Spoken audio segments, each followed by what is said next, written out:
Le cours sur les discours économiques du développement durable intervient à ce moment-ci de la formation, puisqu'on se pose la question, quels sont les scientifiques qui disent parler du développement durable? Et ce sont les économistes qui réclament le plus être les scientifiques du développement durable, puisqu'ils disent la science économique est censée répondre aux besoins comme le développement durable.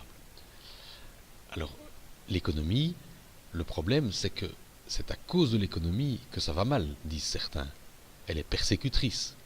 Lorsqu'on met ici l'augmentation de la richesse, c'est-à-dire l'augmentation des revenus, c'est-à-dire l'augmentation du PIB, plus la richesse augmente, plus le nombre de kilomètres augmente, plus l'énergie consommée augmente. Mais en même temps, de l'économie, on demande qu'elle résolve les problèmes lorsqu'on va utiliser des instruments économiques comme les taxes, les subsides, etc.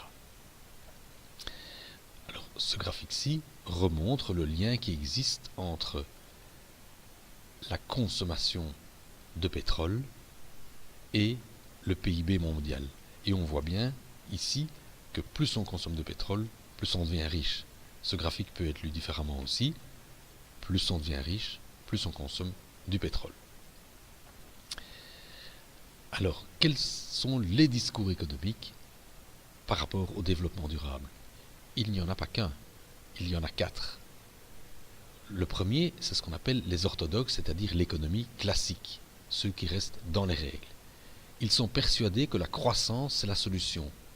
Ils disent, en effet, ils ont un discours qui disent qu'on passe de sociétés traditionnelles, qui, au fur et à mesure, acquièrent des connaissances, c'est les conditions du décollage, puis d'école, ça correspond en gros pour l'Europe après le siècle des Lumières, avant la Deuxième Guerre, et puis on arrive à la maturité entre les deux guerres, ceci c'était avant la première, entre les deux guerres, et enfin, après la guerre, c'est la consommation de masse. Après la guerre 45, c'est la consommation de masse. Et là, ça pose une série de problèmes, c'est-à-dire qu'il y a de plus en plus d'énergie qui est consommée, de plus en plus de déchets qui sont produits. Et donc, l'étape ultime serait l'étape de développement durable, c'est-à-dire la consommation de masse compatible avec l'environnement. Et pour ça, ils utilisent la courbe de Grossman-Krüger. Mais avant ça, Kuznets avait fait une courbe qui montrait que si on met ici la richesse et si on met ici les inégalités, eh bien au départ, quand on s'enrichit, les inégalités croissent, puis font un plafond, puis redescendent. Et Grossman-Krüger se sont demandé si ce n'est pas la même chose avec l'environnement. Si en fonction de la richesse, on commence par croître les pressions environnementales, puis elles se stabilisent, puis elles décroissent. Et la courbe de Grossman-Krüger est en réalité vraie pour une série de polluants. Par exemple, les particules fines dans les grandes villes. On voit que quand les gens sont très peu riches, il y a beaucoup de particules fines.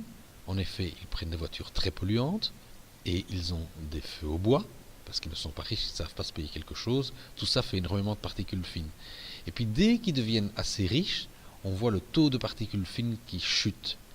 Et quand ils sont vraiment très riches, eh bien on peut imposer certains types de feux, on peut interdire les feux au bois, on peut imposer des voitures avec des filtres à particules, et de telle sorte que la quantité de particules chute. On voit bien donc que plus on est riche, moins on pollue, mais au départ, on pollue beaucoup. Alors, quel est l'intérêt que les orthodoxes portent au facteur 4, au développement durable? Eh bien, ils disent, qu'est-ce qu'il faut? Il faut conserver la croissance, mais il faut en changer le contenu.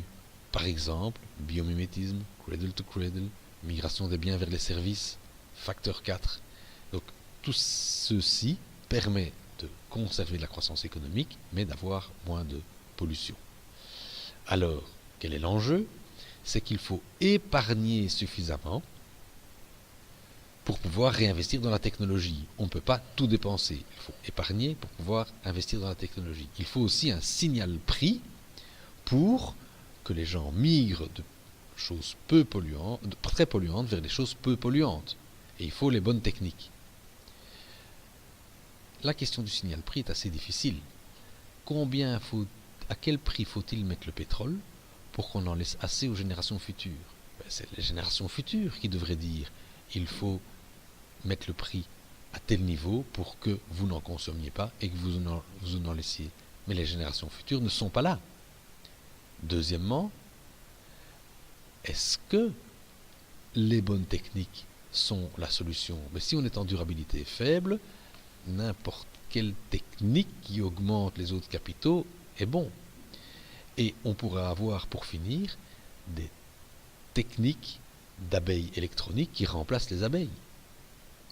Mais est-ce que c'est possible de substituer totalement l'environnement à de la technique? Et enfin, la courbe de Kuznets n'est pas toujours vérifiée, en particulier pour l'énergie. Plus on devient riche, plus on a tendance à consommer, partir loin en vacances. En plus, la courbe de Kuznets ne parvient pas à être vraie pour l'énergie parce que les dépollutions locales entraînent une consommation d'énergie plus grande, des filtres à particules augmentent la consommation des voitures. Et enfin, il y a l'effet rebond. L'effet rebond, on y arrive ici. Ici, c'est que là, quand on épargne de l'argent parce que on a bien isolé sa maison ou on a remplacé sa chaudière, eh bien cet argent-là sert à partir en vacances, en avion. Et donc tout le CO2 qu'on a épargné avec la chaudière, on le redépense en avion. On a un autre exemple ici. Les lampes LED consomment tellement peu d'énergie qu'on peut éclairer plus. Donc on voit que la théorie des orthodoxes est problématique. Est-ce qu'il y a d'autres théories? Oui. La théorie de l'écologie industrielle. Et là, qu'est-ce qu'on voit? Que un zoning industriel peut être organisé comme un écosystème, c'est-à-dire qu'une entreprise donne ses déchets à une autre pour laquelle c'est une matière première. Ça paraît très intéressant. Le problème, c'est que ça n'a été développé à peu près qu'à un seul endroit, Culemborg. Et l'autre chose, c'est que s'il y a une entreprise quelque part qui fait faillite ou qui doit délocaliser parce que les frais de personnel sont nettement avantageux ailleurs, dans un écosystème, ça ne se passe pas. Pour l'économie, ça peut se passer. Et du coup, tout l'écosystème de l'entreprise peut tomber. Et donc, comment maintenir la coopération? L'économie écologique, c'est une troisième théorie qui dit, par rapport notamment aux orthodoxes, en réalité, il faut conserver un capital environnemental. Et donc, quel est le capital environnemental et quelles sont les normes de rejet? La question, c'est qui définit le capital environnemental? Comment le faire respecter? Ça, ce sont des questions vraiment difficiles pour l'économie écologique. Dès lors, y a-t-il encore une quatrième théorie? C'est la théorie du développement. Et qu'est-ce qu'elle dit, cette théorie? C'est qu'elle critique la société de consommation.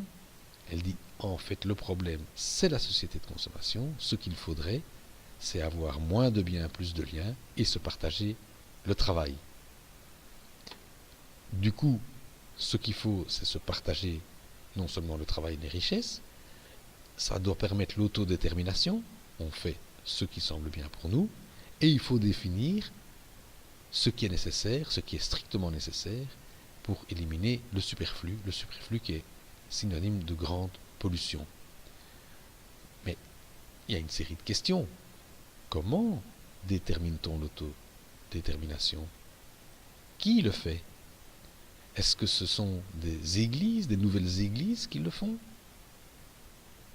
Comment gérer les rapports de force, puisqu'il y en a toute une série qui ont intérêt à continuer la consommation de masse? Donc ça, ce sont des problèmes vraiment compliqués.